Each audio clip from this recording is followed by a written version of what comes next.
ॐ भद्रं कर्णेभिरिति शान्तिः। हरिः ॐ नमस्ते गणपतये। त्वमेव प्रत्यक्षं तत्त्वमसि, त्वमेव केवलं कर्तासि, त्वमेव केवलं धर्तासि, त्वमेव केवलं हर्तासि, त्वमेव सर्वं खल्विदं ब्रह्मासि, त्वं साक्षादात्मासि नित्यं। ऋतं वच्मि सत्यं वच्मि, अवत्वं माम् अववक्तारम् अवश्रोतारम् अवदातारम् अवधातारम् अवानुचानमवशिष्यम् अवपश्चातात् अवपुरस्तात् अवचोत्तरातात् अवदक्षिणातात् अवचोर्ध्वातात् अवाधरातात् सर्वतो मां पाहि पाहि समन्तात्। त्वं वाङ्मयस्त्वं चिन्मयः, त्वमानन्दमयस्त्वं ब्रह्ममयः, त्वं सच्चिदानन्दाद्वितीयोऽसि, त्वं प्रत्यक्षं ब्रह्मासि, त्वं ज्ञानमयो विज्ञानमयोऽसि। सर्वं जगदिदं त्वत्तो जायते, सर्वं जगदिदं त्वत्तस्तिष्ठति, सर्वं जगदिदं त्वयि पर्त्येति, सर्वं जगदिदं त्वयि लयमेष्यति, सर्वं जगदिदं त्वयि पर्त्येति। त्वं भूमिरापो नलो निलो नभः, त्वं चत्वारि वाक्पदानि, त्वं गुणत्रयातीतः, त्वं कालत्रयातीतः, त्वं देहत्रयातीतः, त्वं मूलाधारिस्तोऽसि नित्यं, त्वं शक्तित्रयात्मकः। त्वां योगिनो ध्यायन्ति नित्यं। त्वं ब्रह्मा त्वं विष्णुस्त्वं रुद्रस्त्वम् इन्द्रस्त्वम् अग्निस्त्वं वायुस्त्वं सूर्यस्त्वं चन्द्रमास्त्वं ब्रह्म भूर्भुवः सुवरों। गणादिं पूर्वमुच्चार्य वर्णादिं तदनन्तरम् अनुस्वारः परतरः अर्धेन्दुलसितं तारेण रुद्धम् एतत्तव मनुस्वरूपं। गकारः पूर्वरूपम्, अकारो मध्यमरूपम्, अनुस्वारश्चान्त्यरूपम्, बिन्दुरुत्तररूपम्, नादः सन्धानं संहिता सन्धिः। शैषा गणेशविद्या गणकऋषिः निर्चद गायत्री छन्दः श्रीमहागणपतिर्देवता। ॐ गं गणपतये नमः। एकदन्ताय विद्महे वक्रतुण्डाय धीमहि तन्नो दन्ति प्रचोदयात्। एकदन्तं चतुर्हस्तं पाशमङ्कुशधारिणम् अभयं वरदं हस्तैर्बिभ्राणं मूषकध्वजम्। रक्तं लम्बोदरं शूर्पकर्णकं रक्तवाससं रक्तगन्धानुलिप्ताङ्गं रक्तपुष्पैः सुपूजितं। भक्तानुकम्पिनं देवं जगत्कारणमच्युतम् आविर्भूतं च सृष्ट्यादौ प्रकृतेः पुरुषात् परम्। एवं ध्यायति यो नित्यं स योगी योगिनां वरः। नमो व्रातपतये नमो गणपतये नमः। प्रमथपतये नमस्ते लम्बोदरायैकदन्ताय विघ्नविनाशिने शिवसुताय श्रीवरदमूर्तये नमो नमः। हरिः ॐ। ॐ भद्रं कर्णेभिरिति शान्तिः। हरिः ॐ नमस्ते गणपतये। त्वमेव प्रत्यक्षं तत्त्वमसि, त्वमेव केवलं कर्तासि, त्वमेव केवलं धर्तासि, त्वमेव केवलं हर्तासि, त्वमेव सर्वं खल्विदं ब्रह्मासि, त्वं साक्षादात्मासि नित्यं।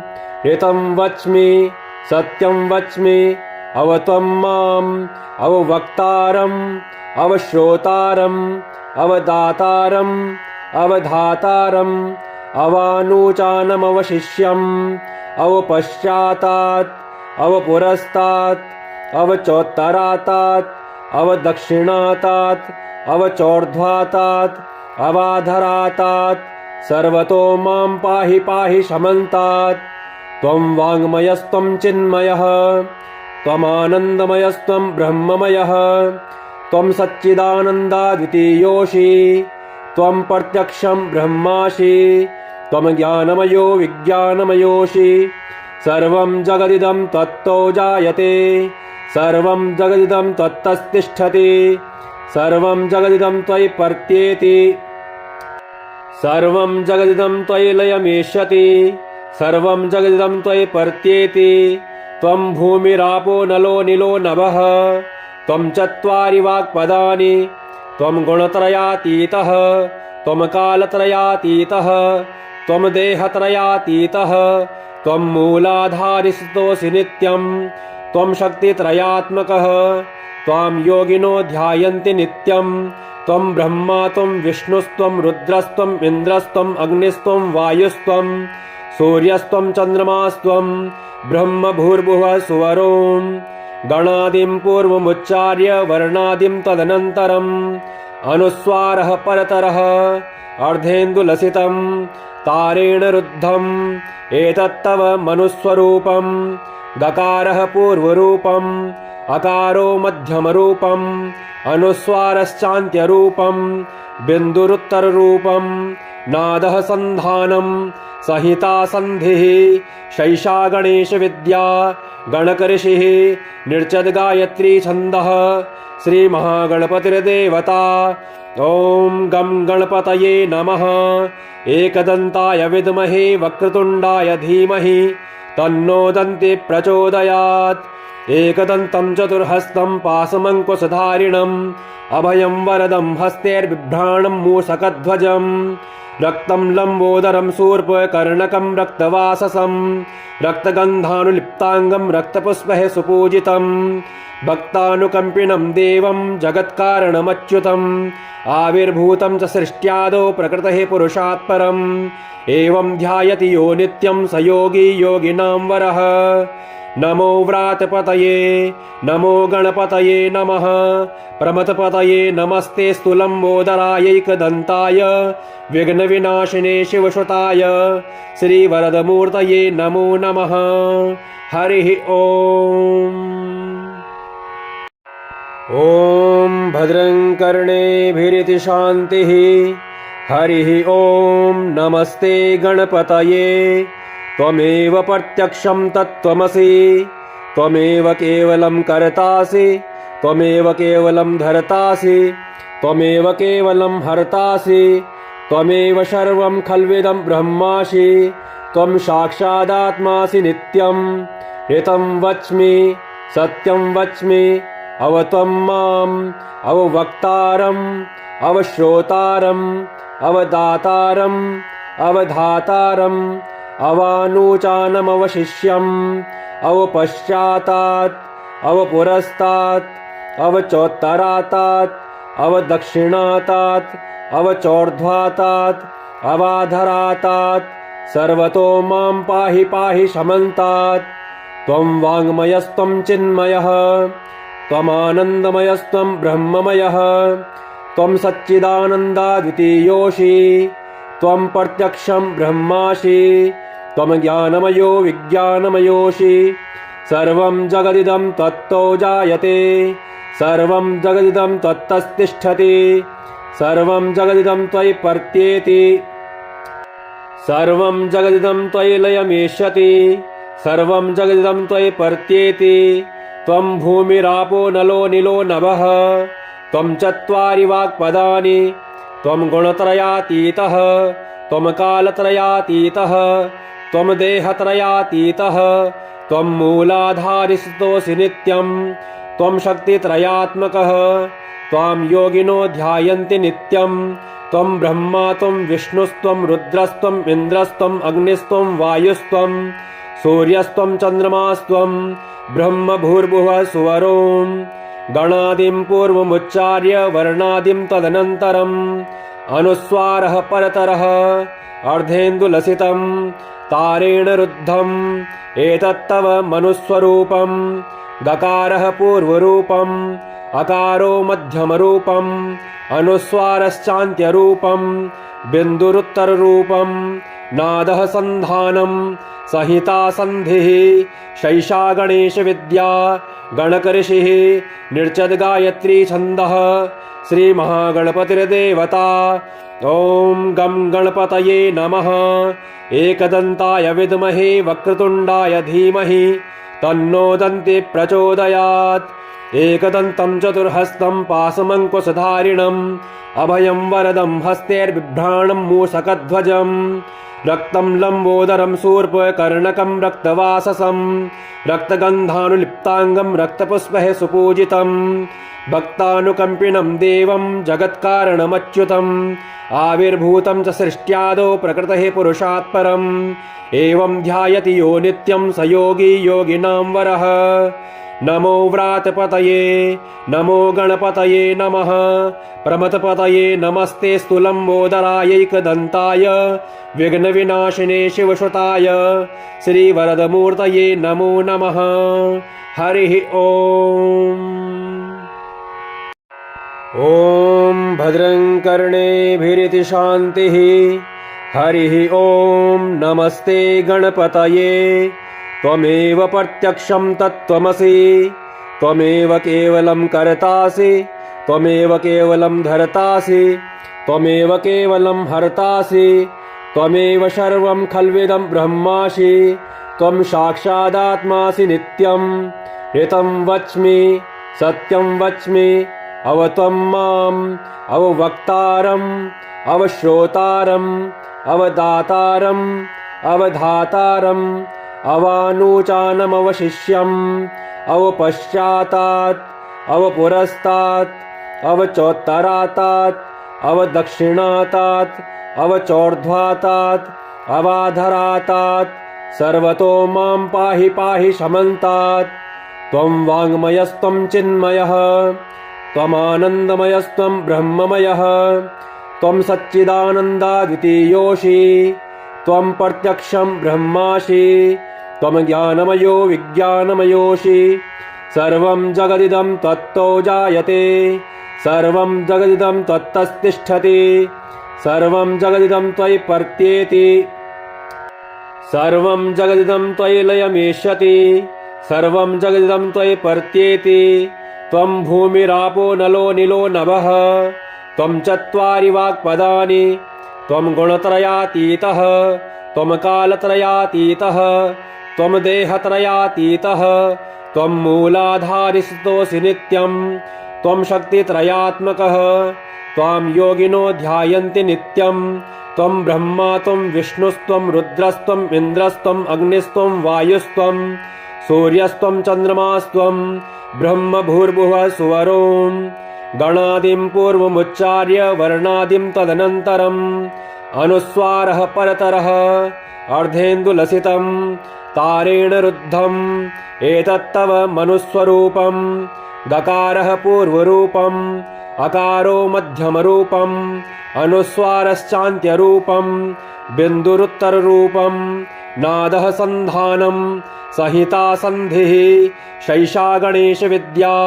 गणकऋषिः निर्चद गायत्री छन्दः श्रीमहागणपतिर्देवता।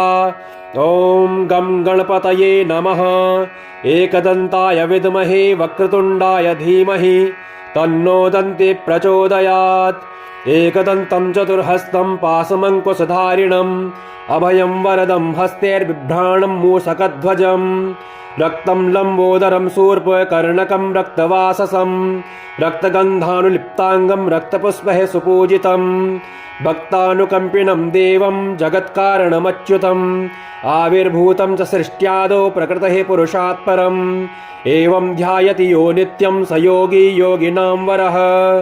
नमो व्रातपतये नमो गणपतये नमः प्रमथपतये नमस्ते लम्बोदरायैकदन्ताय विघ्नविनाशिने शिवसुताय श्रीवरदमूर्तये नमो नमः। हरिः ॐ। ॐ भद्रं कर्णेभिरिति शान्तिः। हरिः ॐ।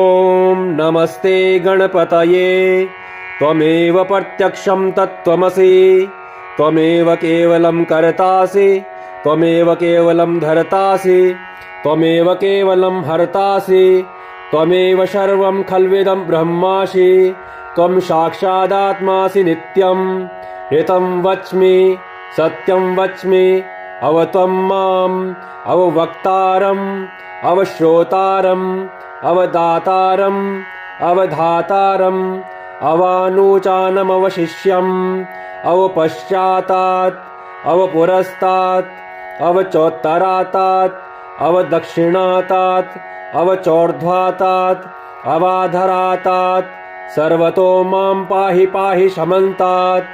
त्वं वाङ्मयस्त्वं चिन्मयः त्वमानन्दमयस्त्वं ब्रह्ममयः त्वं सच्चिदानन्दाद्वितीयोऽसि त्वं प्रत्यक्षं ब्रह्मासि त्वं ज्ञानमयो विज्ञानमयोऽसि।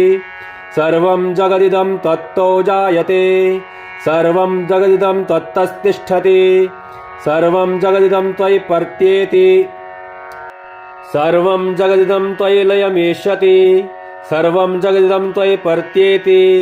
त्वं भूमिरापो नलो निलो नभः त्वं चत्वारि वाक्पदानि त्वं गुणत्रयातीतः त्वं कालत्रयातीतः त्वं देहत्रयातीतः त्वं मूलाधारिस्तोऽसि नित्यं त्वं शक्तित्रयात्मकः त्वां योगिनो ध्यायन्ति नित्यं। त्वं ब्रह्मा त्वं विष्णुस्त्वं रुद्रस्त्वम् इन्द्रस्त्वम् अग्निस्त्वं वायुस्त्वं सूर्यस्त्वं चन्द्रमास्त्वं ब्रह्म भूर्भुवः सुवरों।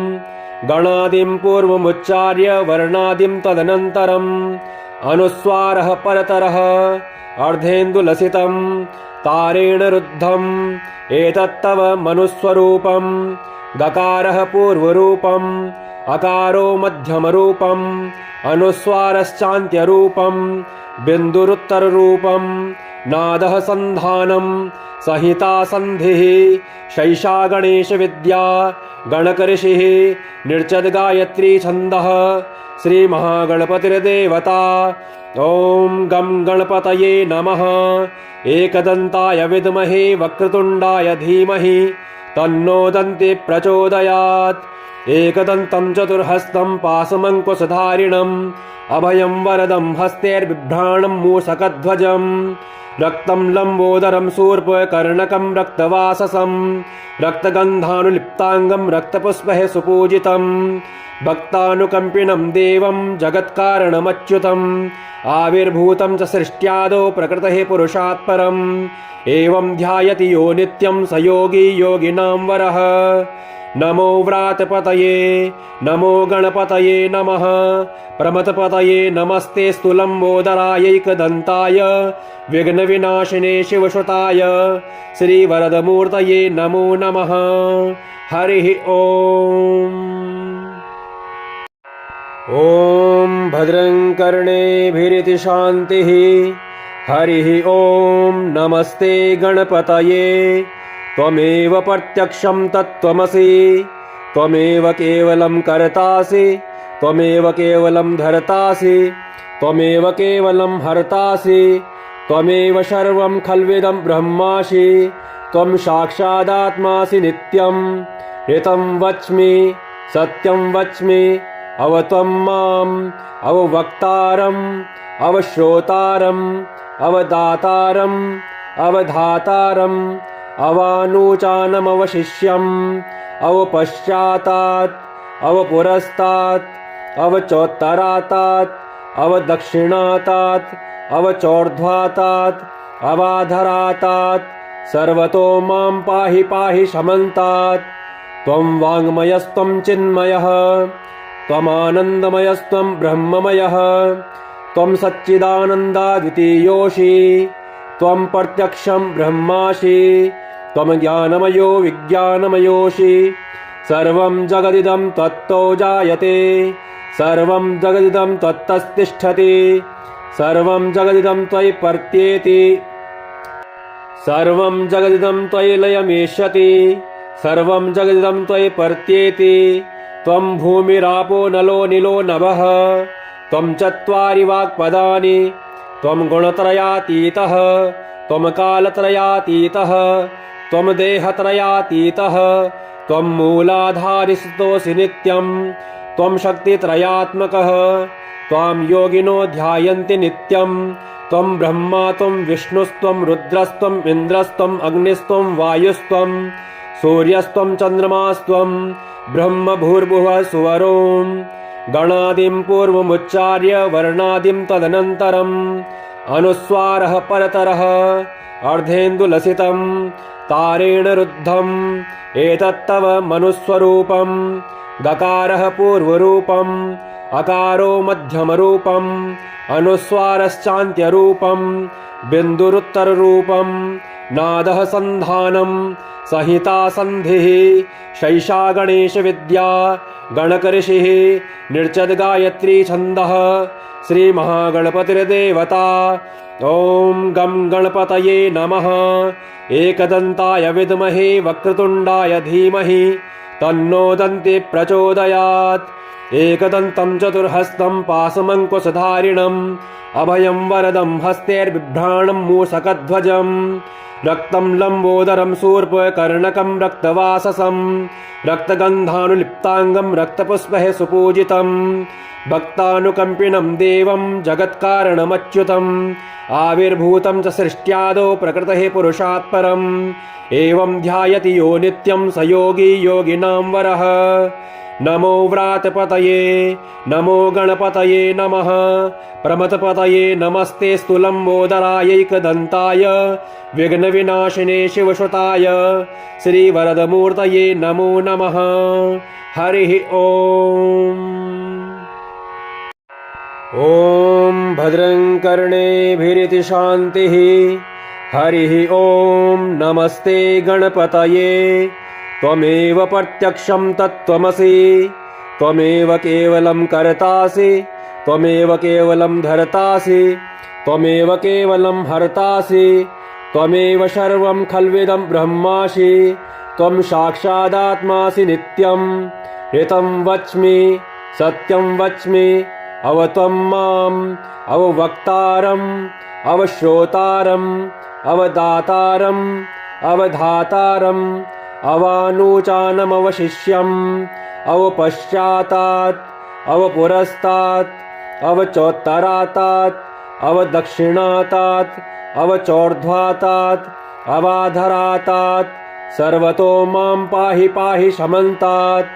त्वं वाङ्मयस्त्वं चिन्मयः त्वमानन्दमयस्त्वं ब्रह्ममयः त्वं सच्चिदानन्दाद्वितीयोऽसि त्वं प्रत्यक्षं ब्रह्मासि त्वं ज्ञानमयो विज्ञानमयोऽसि।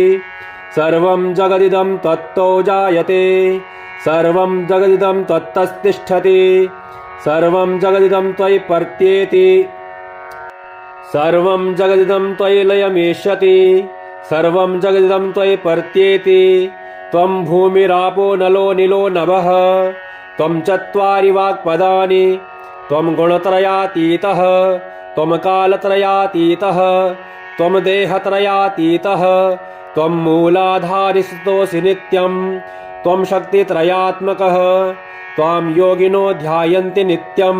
त्वं ब्रह्मा त्वं विष्णुस्त्वं रुद्रस्त्वम् इन्द्रस्त्वम् अग्निस्त्वं वायुस्त्वं सूर्यस्त्वं चन्द्रमास्त्वं ब्रह्म भूर्भुवः सुवरों गणादिं पूर्वमुच्चार्य वर्णादिं तदनन्तरम् अनुस्वारः परतरः अर्धेन्दुलसितं तारेण रुद्धम् एतत्तव मनुस्वरूपं गकारः पूर्वरूपम् अकारो मध्यमरूपम् अनुस्वारश्चान्त्यरूपं बिन्दुरुत्तररूपं नादः सन्धानं संहिता सन्धिः शैषा गणेशविद्या गणकऋषिः निर्चद गायत्री छन्दः श्रीमहागणपतिर्देवता।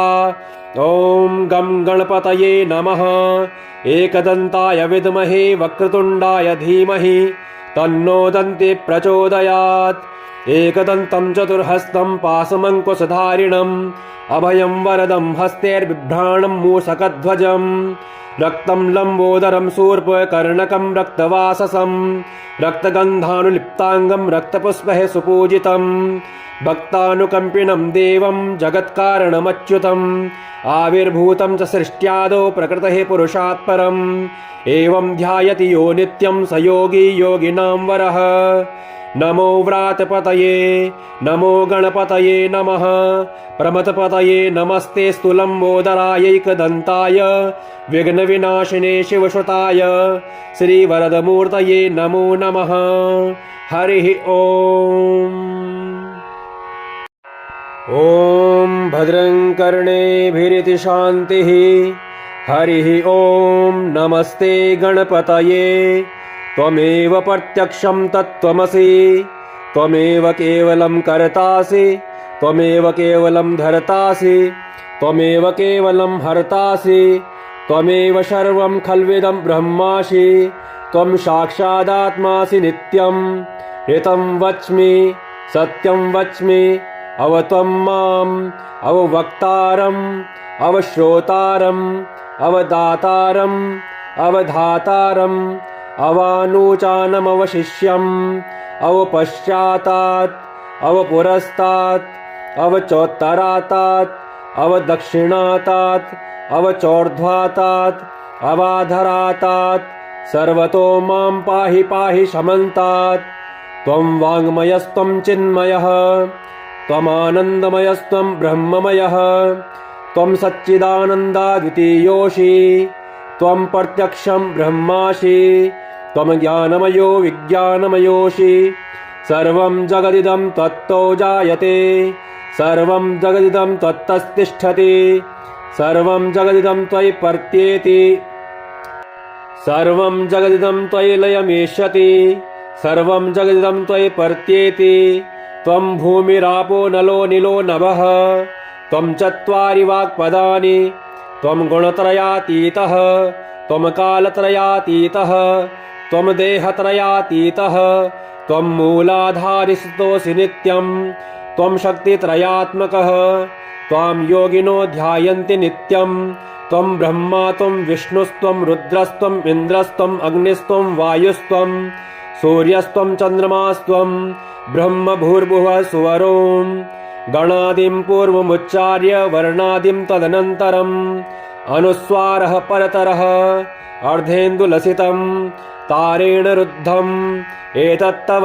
मनुस्वरूपम् गकारः पूर्वरूपम् अकारो मध्यमरूपम् अनुस्वारश्चान्त्यरूपम् बिन्दुरुत्तररूपम् नादः सन्धानम् संहिता सन्धिः शैषा गणेशविद्या गणकऋषिः निर्चद्गायत्री छन्दः श्रीमहागणपतिर्देवता ॐ गं गणपतये नमः एकदन्ताय विद्महे वक्रतुण्डाय धीमहि तन्नो दन्ति प्रचोदयात् एकदन्तं चतुर्हस्तं पाशमङ्कुशधारिणम् अभयं वरदं हस्तैर्बिभ्राणं मूषकध्वजम् रक्तं लम्बोदरं शूर्पकर्णकं रक्तवाससं रक्तगन्धानुलिप्ताङ्गं रक्तपुष्पैः सुपूजितम् भक्तानुकम्पिनं देवं जगत्कारणमच्युतम् आविर्भूतं च सृष्ट्यादौ प्रकृतेः पुरुषात् परम् एवं ध्यायति यो नित्यं स योगी योगिनां वरः